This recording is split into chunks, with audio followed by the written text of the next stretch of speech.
How NLP slightly messed up my emotional life. Now, if you know NLP and you're into this work, you know that there's no such thing as NLP that can mess up my emotional life. Obviously, it's how I interpreted and made sense of certain NLP teachings that slightly messed up my emotional life. Now, when I say slightly, I mean that kind of literally because my emotional life has never really been very messed up, but it was a little bit more messed up than it used to be based upon a very simple misunderstanding that I fell into as a result of how I interpreted NLP teachings. And I've noticed a bunch of other NLP trained folks who have also fallen into the same trap. So this is a very typical one for people who have a NLP background. By the way, this is Jürgen Rasmussen. Welcome to the Provocative Hypnosis blog. So, by the way, I feel like crap today. I'm sick. I have some flu symptoms. I have a runny nose. Just don't feel good. I took most of yesterday off. I went to work today. And before the first session, I felt bad. And I felt flat. And I thought, what the hell do I have to offer today? But I did the session and it turned out great. And the next session turned out pretty well too. Now, why do I mention this? Well, I worked with another coach who also has a strong NLP background. And one of the topics that we worked on was writing a book and writing articles and stuff like that and how that particular client felt around it. Now, the thing with NLP is that there's very often a lot of emphasis on managing one's state, changing one's state, updating or changing your internal representations, flow states, high performance states, if you're into the more new code version of it. And what did what this did to me, or what I made out of it,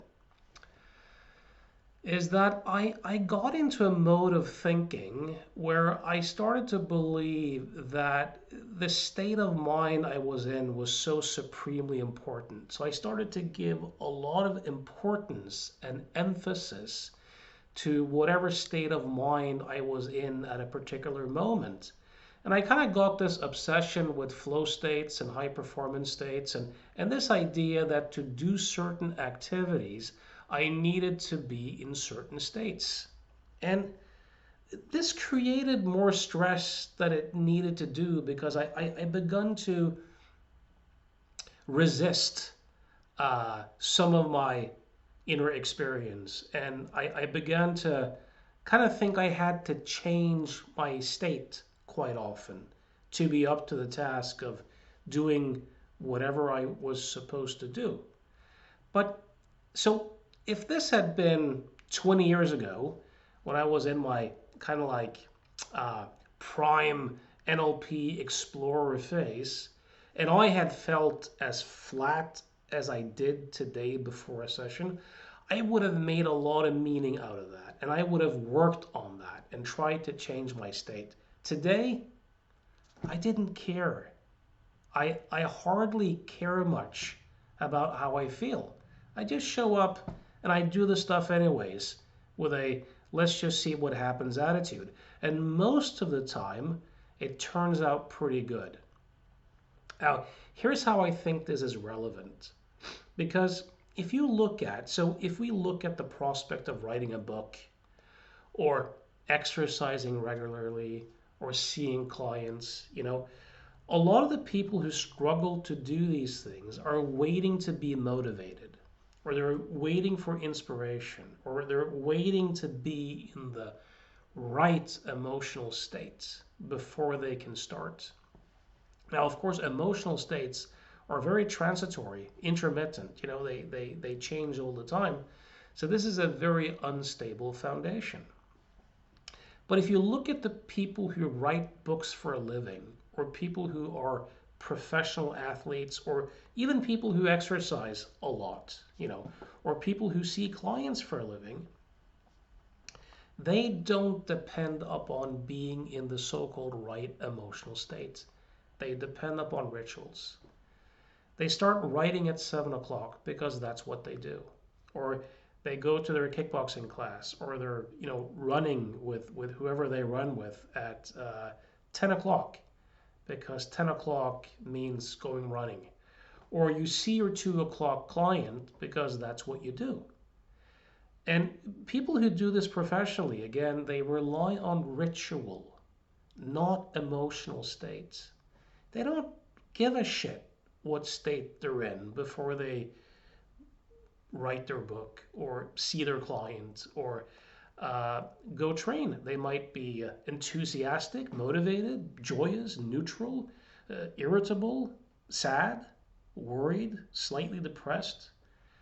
Doesn't matter. They just go run. They just do their thing. They just turn on Zoom or Skype and they see the client. And most of the time, once you kind of get into the groove of things, you end up in flow anyways.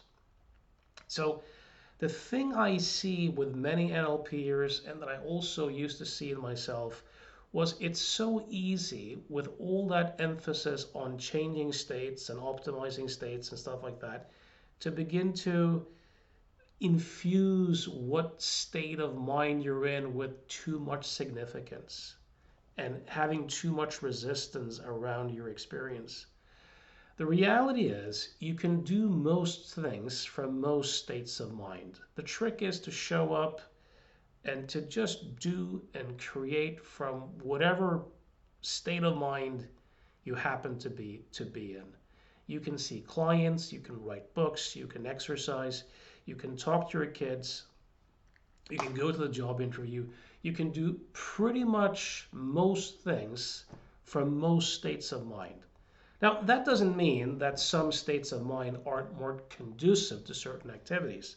And of course, let's say that you're doing bomb disposal work, you might want to be in a particular state.